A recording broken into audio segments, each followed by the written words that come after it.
I'm about to give you guys 4 massively valuable tips that have helped us in our agency, have helped thousands of SMMA students in the SMMA Blueprint close more deals without having to have 300 meetings per week or any of the other gimmicks that the YouTube gurus are putting out these days. Let's go ahead and jump in, and if you haven't already, make sure that you drop a subscribe to the channel. Tip number 1 is you want to follow the 3-step close. Here's what 99% of new SMMA owners and basically anybody who's new to any sort of a sales or consulting type role get wrong. Let me ask you something. When you want to hang out with a new person that you just met, or you want to ask a beautiful girl out on a date, do you just go on the date right then and there? Like, hey, do you want to go out to dinner right now? No, that's just not how it works. The same is true for getting clients for our agency. You want to make contact, you want to gather information, and then you get out of the way until you set up the first call when it actually works for them. What most people get wrong is they start cold calling or cold emailing or doing DM outreach, whatever it is, and they think that in that single message, they have to like close the deal. And it just ends up being way too pitchy and way too long. It rubs everybody the wrong way. It's like oil and vinegar. Or they try to call somebody and they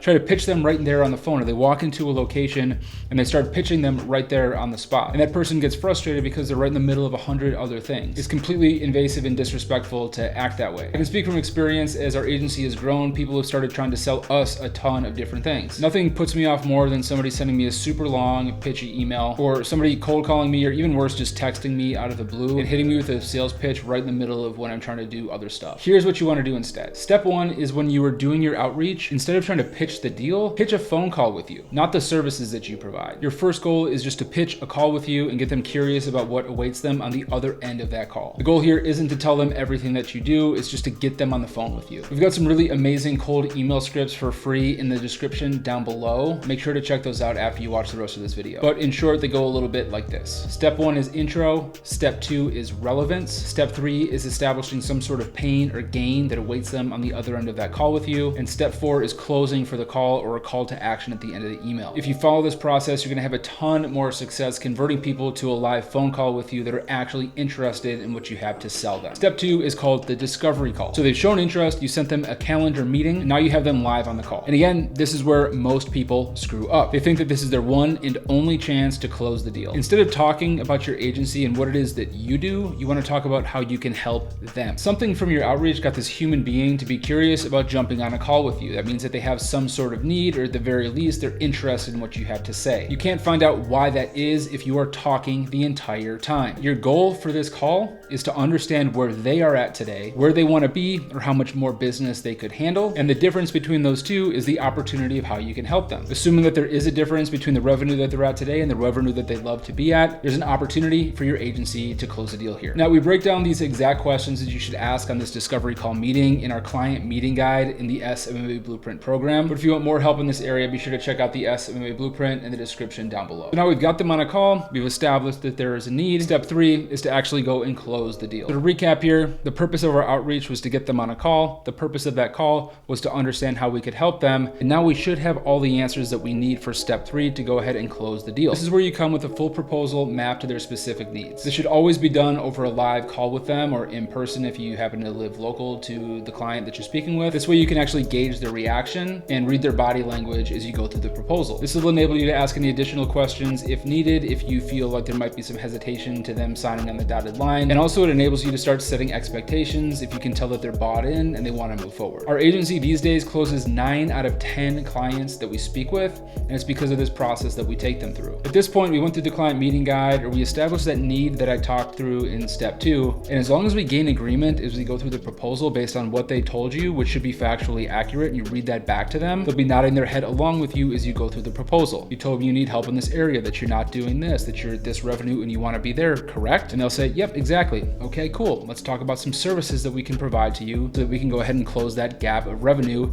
and get you to the revenue that you want to be at. All of a sudden, when you present things like this, a $3,000, $5,000, $10,000 retainer doesn't seem so expensive when they have $1 million in revenue that they feel like they're leaving on the table. Tip number 2 to close more deals for your agency is don't sell services, sell results. Let me know if this sounds familiar. You reach out to a lead, you tell them how your Facebook ads, your landing pages, your Google ads, or blah, blah, blah, blah, blah, are so much better than any other agency out there. And no one gets back to you. That's because no one cares. Why? It's nothing personal, it's human nature. People only care about themselves. If you want to get a stranger's attention, you need to appeal to them. You do this by empathizing with them. Let me ask you what sounds more interesting to you. Let's say you're at a restaurant, you look at the menu, and the server comes around to start telling you about the special. They say that for today's special, the chef's gonna use a flat iron grill, ingredients sourced from the local farm that the chef spent the morning foraging for, and that the specific way that they cook their food at the restaurant is better than anybody else in town. Sunday morning, Sunday brunch, Sunday breakfast. You might be a little bit confused because the server, while telling you about how it's going to be made, didn't actually tell you what you can expect to eat. Is it a cheeseburger, steak, mushroom sandwich? Now imagine he says that the special for today is a locally sourced cheeseburger that's prepared in a way